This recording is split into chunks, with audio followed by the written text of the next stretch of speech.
नाज़रीन आदाब, आप देख रहे हैं दिल्ली मेट्रो और मैं हूं सैयद अहमद जिलानी। पहले नजर सुर्खियों पर।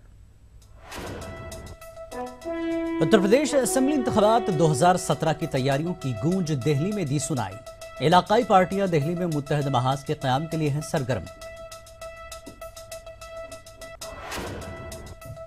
दिल्ली अब ले रही है चैन की सांस। WHO की रिपोर्ट में हुआ इंकशाफ, दिल्ली से ज्यादा ईरान का जाबुल शहर है दुनिया में सबसे आलूदा।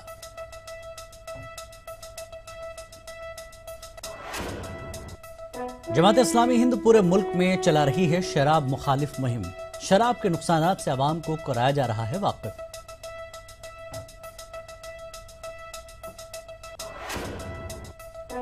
दिल्ली हुकूमत ने तालीमी बजट को दुगना किया, लेकिन जमीनी हकीकत कुछ और। ETV ने लिया दिल्ली के एक स्कूल का जायजा।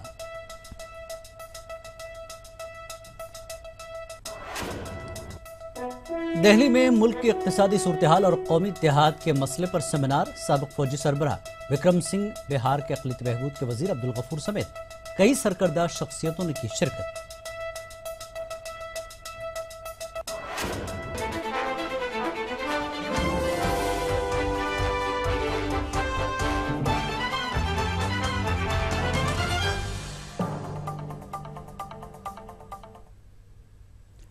और आइए पहले बात करेंगे यूपी इलेक्शन की गूंज दिल्ली में सुनाई दी।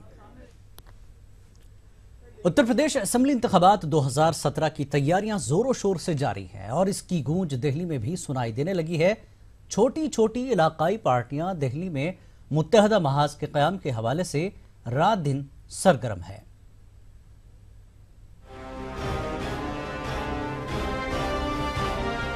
उत्तर प्रदेश असेंबली इंतखाबात 2017 की तैयारियां तेज तर होती जा रही है और इसकी गूंज दिल्ली में भी सुनाई दे रही है। छोटी छोटी इलाकाई पार्टियां दिल्ली में मुत्तहदा महाज के क़याम के हवाले से रात दिन सरगर्दा हैं। उत्तर प्रदेश में समाजवादी पार्टी, बहुजन समाज पार्टी, कांग्रेस और बीजेपी के अलावा एक मुत्तहदा महाज वजूद में आ चुका है और आगे भी इस तरह के इत्तेहाद के इम्कानात नजर आ रहे हैं। मज़कूरा इत्तेहाद में कुल 16 पार्टियां शामिल हैं, जिनमें से 12 के सरबराहान हिंदू हैं, जबकि उनमें से ज्यादातर पार्टियां अब तक सियासी गुमनामी का शिकार रही हैं। दिलचस्प बात यह है कि इस इत्तेहाद ने ऐलान किया है कि अगर इत्तेहाद कामयाब रहा तो किसी मुस्लिम चेहरे को वजीर आला बनाया जाएगा। वहीं दिल्ली में असदुद्दीन अवैसी से कुछ इलाकाई छोटी पार्टियों के जिम्मेदारान ने मुलाकात की। मुमकिन है कि ये भी इत्तेहाद की सूरत इख्तियार कर ले, ताहम ये पार्टियां अभी तक मुलाकात को पोशीदा रखे हुए हैं। बहरहाल उत्तर प्रदेश में 4 बड़ी पार्टियों के अलावा 2 मुत्तहदा महाज भी मैदान में आ सकते हैं। राष्ट्रीय उलमा काउंसिल के सरबराह आमिर रुशादी ने कहा है कि आज़ादी के बाद से आज तक एक भी मुस्लिम वजीर आला नहीं बन सका, जबकि मुसलमान तकरीबन 22% हैं और दलित, यादव बिल तरतीब 6 और 11% हैं। ये वो ज़र-ख़रीद गुलाम हैं, राजनीतिक दलों के ज़र-ख़रीद गुलाम, वो जो ये इस तरह की हरकत कर रहे हैं, उससे हमें कोई नुकसान नहीं पहुंचता। हाथी चलता रहता है और भूखने वाले भूखते रहते हैं। हम इंशाअल्लाह कामयाब हो गए। इस मुल्क में पहली मर्तबा ऐसा कोई गठबंधन बना है जिसमें 16 में से 12 हिंदू बेस लोग हों। हमारा सिर्फ ये कहना है कि भाई अगर खुलूस है तो थोड़ा सा अपनी चीज़ों को, अपनी शराइत को कम कीजिए और सब लोग एक प्लेटफॉर्म पर आइए और एक मैसेज दीजिए कि हम एक जगह आ गए, हमको सपोर्ट कीजिए। फिर लोग अगर कोई बोले तो मैं कहता हूं भाई नहीं बोलेगा, मैं भी उसमें शामिल हूँगा कि मैं कोई मुखालफत नहीं करूँगा, बल्कि मैं कहूँगा ठीक है भाई एक जगह आए, इन लोगों को सपोर्ट होना चाहिए। उत्तर प्रदेश की छोटी छोटी मुस्लिम इलाकाई पार्टियों की कोशिश है कि ऑल इंडिया मजलिस इत्तेहादुल मुस्लिमीन की क़यादत में असेंबली इंतखाबात में हिस्सा लें। ताहम दानिशवारान मानते हैं कि पहले ही एक महाज बन चुका है।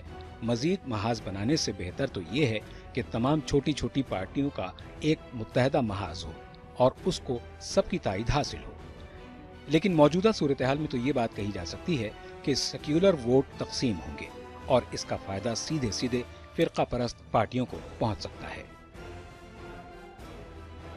मुश्किल ये है कि मायावती और मुलायम सिंह की ज़ातियात में इस तरह मामला है कि वो एक तो होने वाले नहीं हैं, लेकिन मुलायम सिंह साहब को चाहिए कि जो कांग्रेस और नतीश और दूसरी जमातें सेकुलर पार्टियां उन सबके साथ मिलकर एक लूज फेडरेशन बनाएं, क्योंकि 20% मुसलमान जो खुले आसमान के नीचे है उसको साए की ज़रूरत है, उसको साया दें। वो आज किस तरफ जाए? और बीजेपी ये चाहेगी कि मुस्लिम वोट में इंतशार पैदा हो।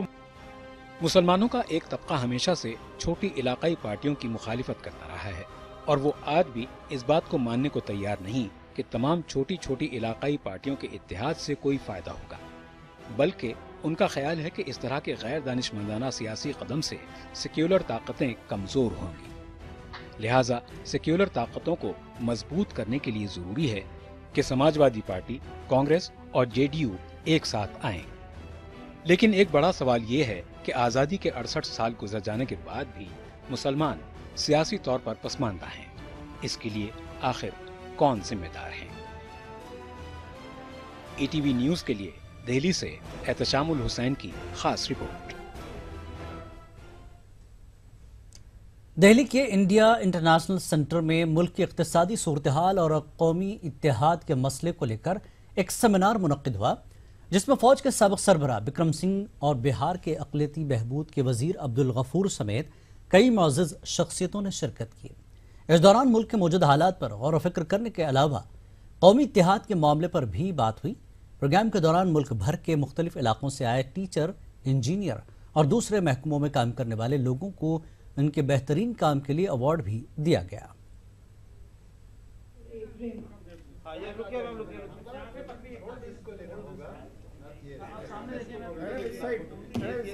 देखिए, देश में एकता है जो होनी चाहिए। मैंने सिर्फ ये बोला कि हमारी आर्मी के अंदर हम एक वैल्यू है जो कि सोसाइटल वैल्यू है, जैसे हम रिस्पेक्ट कहते हैं, आदर, सम्मान। ये एक वो वैल्यू है जो कि हर जो परिवार हैं, जो हमारे संस्कार में उसके अंदर हमें दी जाती है। तो अगर इसके ऊपर हम थोड़ी पालना करें, जो कि हम आर्मी के अंदर करते हैं। आपने देखा होगा आर्मी, जो मैंने कहा था, एक माइक्रोकॉज़म, एक जो भारतवर्ष है उसका एक छोटा भारत आप देखेंगे इंडियन आर्मी के अंदर, जिसके हर प्रांत के हमारे पास जवान हैं, हर रिलीजन के हैं, हर कम्युनिटी के हैं। तो लेकिन एकता के साथ रहते हैं। क्यों? क्योंकि जो वैल्यू बेस्ड एक ऑर्गेनाइजेशन है उसके अंदर जो एक रिस्पेक्ट है, उसके ऊपर ख़ास तौर के ऊपर हम गौर करते हैं, जिसके अंदर की एक दूसरे की जो जज्बात हैं, एक दूसरे के जो सेंसिटिविटीज़ हैं, एक दूसरे के जो कस्टम्स हैं, ट्रेडिशंस हैं, जो रिलीजियस सेंसिटिविटीज़ हैं, उसका एक दूसरा का जो उनके साथी हैं वो इज़्ज़त करते हैं, सम्मान करते हैं। बिहार के अक़लियती बहबूद के वजीर अब्दुल गफूर इन दिनों दिल्ली में हैं। अब्दुल गफूर ने मरकजी हुकूमत पर इल्ज़ाम लगाया कि इनके महकमे को मरकजी हुकूमत की मदद नहीं मिल रही है, जिसकी वजह से कई काम अधूरे पड़े हैं। अब्दुल गफूर का यह भी इल्ज़ाम है कि जानबूझकर मरकजी हुकूमत बिहार को नजरअंदाज कर रही है। काम ऐसे हो रहे थे जिससे अक़लियतों को फ़ायदा हो रहा था, ख़ास करके मदरसा का बिल्डिंग बनाना, तो उस पर भारत सरकार ने रोक लगा दिया है कि MSDP योजना से बिल्डिंग नहीं बन सकती है, जबकि अक़लियतों में तालीम की बेहद कमी है और अक़लियतों की जो गरीब गुर्बत से ज़िंदगी गुजार रहे हैं, गरीब लोग हैं, तो ऐसे गरीबों के बच्चे ज़्यादातर मदारिस में पढ़ते हैं और उनका मदरसा बनने से गरीबों का भला होता, लेकिन भारत सरकार उस पर रोक लगा ली है और हम लोग उसी कोशिश में हैं। जमात इस्लामी हिंद पूरे मुल्क में शराब मुखालिफ मुहिम चला रही है। इस मुहिम के तहत शराब के नुकसानात से आवाम को वाकिफ कराया जा रहा है। रियासत बिहार में शराब पर लगाई गई पाबंदी के बाद जमात इस्लामी हिंद ने फैसला किया है कि पूरे मुल्क में शराब से होने वाले नुकसानात से आवाम को वाकिफ कराएगी और 50 बस्तियों को शराब फ्री बनाने की कोशिश करेगी। जमात इस्लामी की बेदारी मुहिम प्रोग्रामों के अलावा मुख्तलिफ रियासतों के वज़राए आला से मुलाकातें की जा रही हैं। जमात इस सिलसिले में पूरे मुल्क में वो एक तरह की मुहिम चलाए हुए है और ये कोशिश कर रही है, स्टेट गवर्नमेंट से कह रही है कि वो अपने स्टेट्स में पाबंदी लगाएं, सेंट्रल गवर्नमेंट से भी कह रही है कि वो पूरे मुल्क में पाबंदी लगाने के बारे में सोचें। अवामी बेदारी के प्रोग्राम भी वो चला रही है और भी तफसीली प्रोग्राम बनाए हैं, मीडिया के लोगों से भी बात कर रही है और मुख्तलिफ नौजवानों को खड़े करके ये कोशिश कर रही है कि वो अपने समाज में शराब के खिलाफ एक माहौल बनाने की कोशिश। जमात इस्लामी शराब फ्री मुहिम के तहत 50 बस्तियों की शिनाख्त में लगी है ताकि वहां पर मौसर अंदाज में मुहिम चलाई जा सके। जबकि दिल्ली में शराब पर मुकम्मल पाबंदी का मौजू वजीर आला अरविंद केजरीवाल के सामने भी उठा चुकी है। हमने कर्नाटक के वजीर आला से मुलाकात की, हमने दिल्ली के वजीर आला से मुलाकात की। दिल्ली के वजीर आला ने ये कहा हमसे कि साहब ये बात बिल्कुल सही है, इस पर पाबंदी होनी चाहिए, मगर हमारी कुछ अमली मुश्किलात हैं। दिल्ली एक तो ये है कि कैपिटल सिटी है, बाहर के लोग भी आते हैं, मुख्तलिफ वो वजूह हैं उसके, और दूसरे ये है कि जिन स्टेट्स में उनके ख्याल में जिन स्टेट्स में पाबंदी लगी है वहाँ कामयाब नहीं हुई, दूसरे स्टेट से स्मगलिंग होती है, तो अभी वो ऐसा समझते हैं। लेकिन वो उन्होंने ये कहा कि हम इसकी फीजिबिलिटी पर गौर करेंगे। जमात की मुहिम और शराब से रियासतों को होने वाली आमदनी के दरमियान समाजी बुराइयों के खिलाफ जमात इस्लामी की मुहिम कितना रंग लाती है, ये तो आने वाला वक्त ही बताएगा। ETV न्यूज के लिए दिल्ली से खुर्रम शहजाद की रिपोर्ट। खबरों का सिलसिला जारी रहेगा एक ब्रेक के बाद।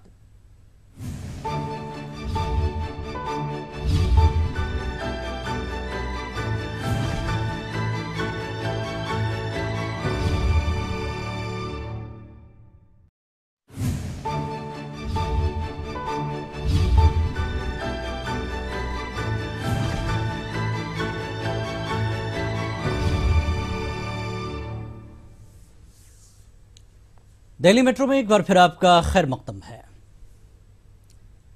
MCD सिटी जोन की चेयरमैनशिप के लिए आज सिविक सेंटर में एक तकरीब का इनेकाद किया गया, जिसमें साबिक चेयरपर्सन सुरेखा गुप्ता ने बाज़ाब्ता आल मोहम्मद इकबाल के चेयरमैन मुंतखब किए जाने का ऐलान किया। वाज़ेह के आल मोहम्मद इकबाल तीसरी मरतबा सिटी जोन के चेयरमैन मुंतखब हुए हैं। कांग्रेस के सीनियर लीडरान ने आल मोहम्मद इकबाल का वालिहाना इस्तकबाल किया। आल मोहम्मद इकबाल ने डॉक्टर RB सिंह को डिप्टी चेयरमैन और सीमा ताहिरा को स्टैंडिंग कमेटी का मेंबर मुंतखब किए जाने का ऐलान किया।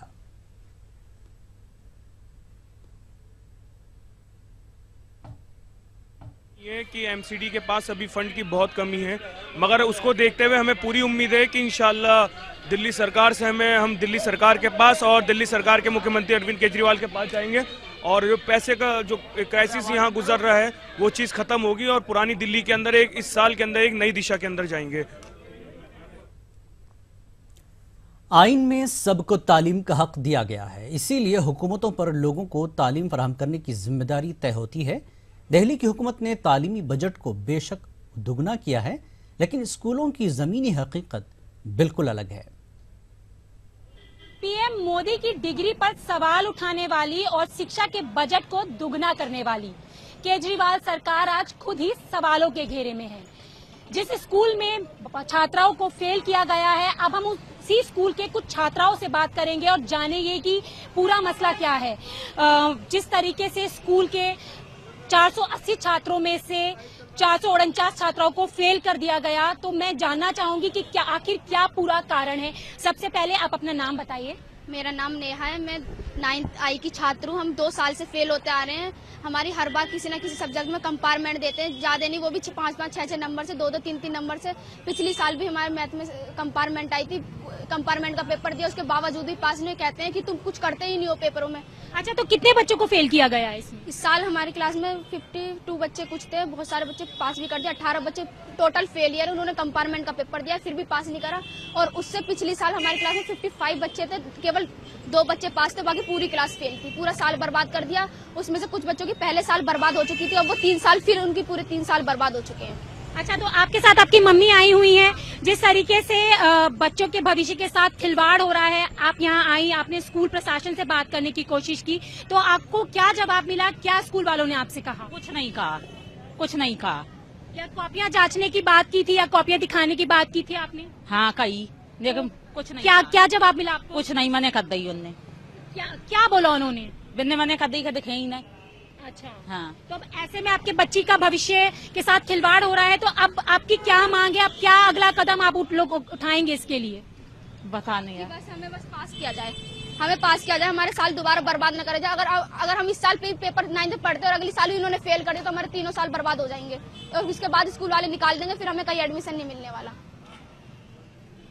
तो आपने देखा कि बच्चों के भविष्य के साथ खिलवाड़ हो रहा है और बच्चे अपने भविष्य को लेकर बेहद चिंताजनक नजर आ रहे हैं। अब ऐसे में देखना बड़ी बात होगी कि केजरीवाल सरकार इस पर क्या एक्शन लेती है। कैमरा पर्सन गौरव गिरी के साथ रचना, ETV न्यूज दिल्ली। आलूदगी के मामले में मुल्क और दुनिया में तनकीद का शिकार हिंदुस्तान का दिल दिल्ली अब सबसे आलूदा शहर नहीं रहा है। WHO की नई रिपोर्ट में इसका इंकशाफ हुआ। रिपोर्ट में दुनिया के सबसे आलूदा शहरों की फहरिस्त में दिल्ली को 11वें मकाम पर रखा गया है। पेश है ये रिपोर्ट।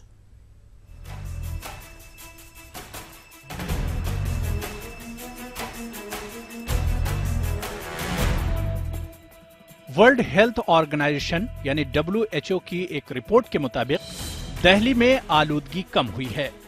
हालांकि दुनिया के 20 सबसे आलूदा शहरों में हिंदुस्तान के 10 शहर हैं। फहरिस्त में दिल्ली को 11वें मकाम पर रखा गया है, जबकि ईरान का शहर ज़ाबोल दुनिया का सबसे आलूदा शहर है। WHO की इस लिस्ट के मुताबिक सबसे आलूदा 20 शहरों में से 10 हिंदुस्तान के हैं। टॉप 10 आलूदा शहरों में भी 4 हिंदुस्तान से हैं। हवा में मौजूद नाइट्रोजन डाइऑक्साइड, कार्बन मोनोऑक्साइड और सल्फर डाइऑक्साइड जैसी खतरनाक गैसों की मिकदार ज्यादा होने को इस रिपोर्ट की बुनियाद बनाया गया था। इस रिपोर्ट में 103 ममालिक के 3000 शहरों को शामिल किया गया था। बेहतर हो रही है दिल्ली। माहिरीन के मुताबिक दिल्ली में फजाई आलूदगी में कमी आई है। गुज़िश्ता साल से उठाए जा रहे कदमों की वजह से ऐसा हुआ है। इससे दिल्ली के रैंकिंग में इजाफा हुआ है। दिल्ली में नाइट्रोजन डाइऑक्साइड, कार्बन मोनोऑक्साइड की सतह में कमी देखी गई है। वहीं मगरबी ममालिक में इनकी सतह में इजाफा हुआ है। टॉप 20 आलूदा शहरों में हिंदुस्तान के 10 शहर। WHO की फहरिस्त में हिंदुस्तान के 10 शहर शामिल हैं। ग्वालियर दूसरे और इलाहाबाद तीसरे मकाम पर है। पटना और रायपुर का मकाम छठा और 7वां है। दिल्ली की 11वीं और लुधियाना की 14वीं पोजीशन है। फिर कानपुर और खिना का नाम है जो 17वीं और 18वीं मकाम पर हैं। फिरोजाबाद का 19 और लखनऊ का मकाम 20वां है। दिल्ली के लिए अच्छी बात यह है कि साल 2014 के मुकाबले इस साल दिल्ली में काफी सुधार हुआ है। अब इसे दिल्ली हुकूमत की कोशिशों का असर माने या दिल्ली वालों की बदलती आदतों का, लेकिन इसका फायदा सीधे सीधे आवाम को होगा। Bureau report, ETV news. वक्त एक ब्रेक का, ब्रेक के बाद फिर लौटेंगे।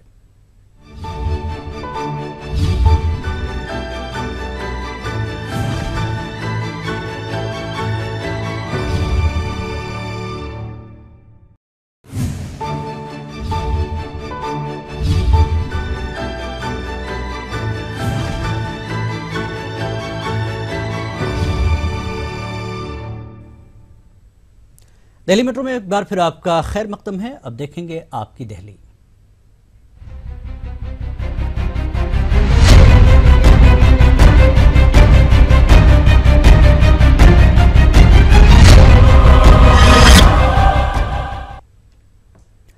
नाज़रीन, आपकी दिल्ली में आज ETV की टीम ने दौरा किया बदरपुर का और वहां के लोगों ने हमारी टीम को यहां के मसाइल से वाकिफ कराया। आइए देखते हैं बदरपुर इलाके से हमारे नुमाइंदे आसिफ इकबाल की ये खास रिपोर्ट और हमें दीजिए इजाजत। आदाब। आदाब। ETV उर्दू की खास पेशकश आपकी दिल्ली में आपके खैर मकदम है। आज हमारा कारवां बदरपुर विधानसभा पहुंच गया है।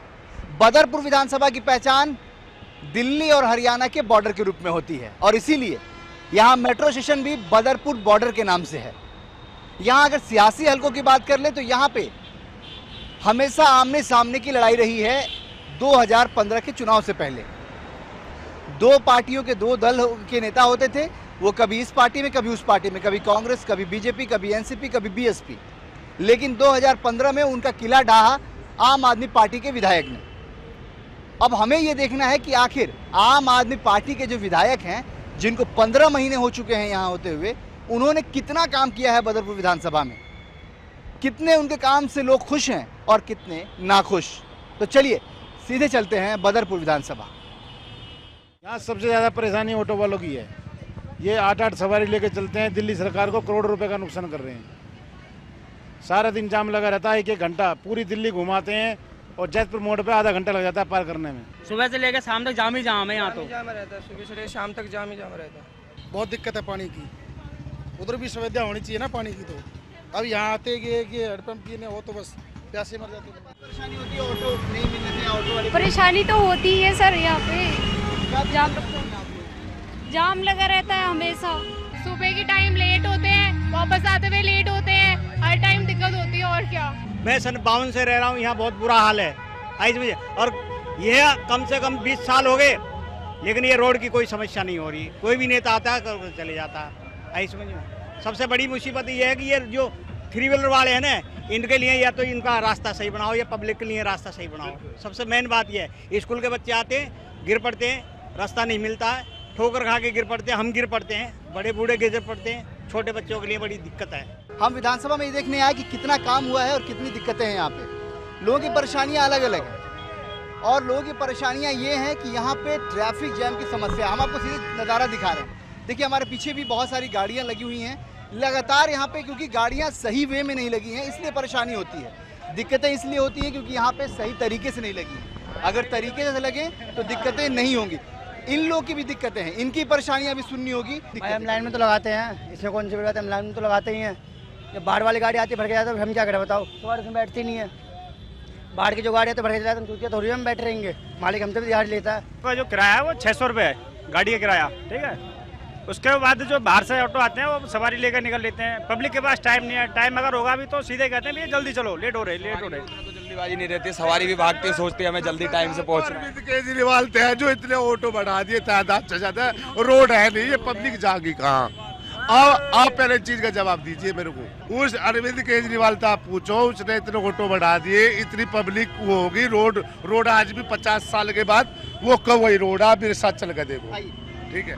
देखिए सीधे तौर पे है, ये लोग वो लोग हैं जो लोग परेशान हाल हैं। ये लोग साफ तौर पे ये लोग कह रहे हैं कि परेशानियां क्या है वो बताने की जरूरत है, रोड नहीं बढ़ रही। आज के 50 साल पहले रोड वही है, ठीक है, और पब्लिक इतनी अंदर रहेगी, बहुत काफी तादाद से ज्यादा है, ठीक है।